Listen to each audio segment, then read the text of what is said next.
ڕێگای کەرکووک سلێمانیە بە دیاریکراوی پێچێکی بەرزایەکانی بانی مەقانە لە نزیک چەمچەماڵ شوێنی ڕوودانی سەدان ڕووداوی هاتچۆیە و لای شۆفێران بە پێچی مەرگ ناسراوە بە جۆرێک کەم هەفتایە ڕووداوی هاتچۆ و قوربانی لێ نەکەوێتەوە. پاش دەیان بەڵێنی بەرپرسان بۆ چارەسەرکردنی هۆکارەکانی ڕووداوی هاتچۆ لەو سنوورە سەرنجام دوو هاوڵاتی نیشتەجێی چەمچەماڵ لەسەر ئەرکی خۆیان دەستیان کردووە بە چاکردن و فراوانکردنی ڕێگاکە. ئەمیشانە با پینەوپەڕۆ بە سەدەقە و خێر بەڕێوە ناچێت بەڕاستیمە واجبێکی سەرشانی حکوومەتی هەرێمی کوردستانە 29 ساڵە حکوومەتداریەکە 29 ساڵە وەزارەتی هەیە و بودجێ لە ژێردەسایە بەخۆی ئەڵێ حکوومەت و وەزارەتی وەزیری هەیە و کار و پلان و پرۆژەی هەیە نەیتوانێت پێچێکی پەنجامەتی چاک بکات کە ڕۆژانە و هەفتانە ڕووداوی هاتوچۆی لێ ئەکەوێتەوە. ئێستا بێن ئەلم پێچای خێرخوازەوە ئیشیان بۆ بکەن.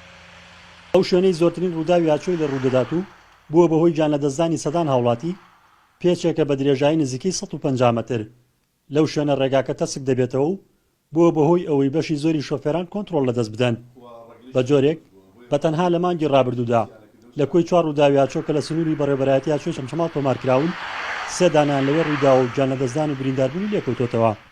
زۆربەی ڕووداوەکانی هاتوچۆ کە لەوانە ڕوو ئەدەن ئێمە ئامارمان لە بەردەستدایە بەداخەوە چەندی جار جێبێتە هۆی گیانلەدەستدانی هاوڵاتیان و برایانی شۆفێر. ئەو پێشە پێویستی بە ڕووناکردنەوە هەیە و پێویستی بە دانانی بربەست هەیە پێویستی بە فراوانکردنەوەی شەقامەکەیە.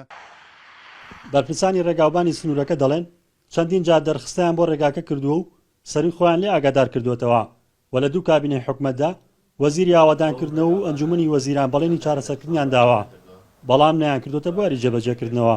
زۆر دەمەکە داواکەین چەند جارێک دەرخستەمان بۆی ئامادە کردو نردومانە بۆ وەزارەت بۆ بە شخصی چەند جارێک داوام لە وەزیری پێشووی ئاودانکردنەوە کردو بەڵێنیان داوە بەڵام دیارە چەند ساڵی پێشوو بەهۆی قەیرانی دارایەوە نەتوانراوە هیچ ئیشێک بکرێت.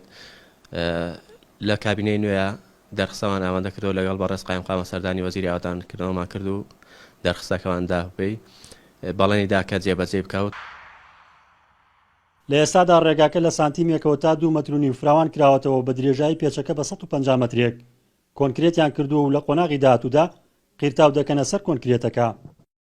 ئەگەر چیم ڕێگایە دایان ساڵە بۆتە مای گرفت بۆ شۆفێران و سەدان ڕووداوی هاتچۆی تێدا ڕووی داوە بەڵام وەگێکە لە سەرپەرشتیاران و خێرخوازان کە ئەرکی چاکردنی ڕێگاکەی گرتوتە ئاسۆ بە منی وتووە بە کۆنکرێتکردن و قیرتاوکردنی تەنها 5 ملیۆن دیناری پێویست بووە. ڕزگار جەبارێن ئارتی چەمچەماڵ.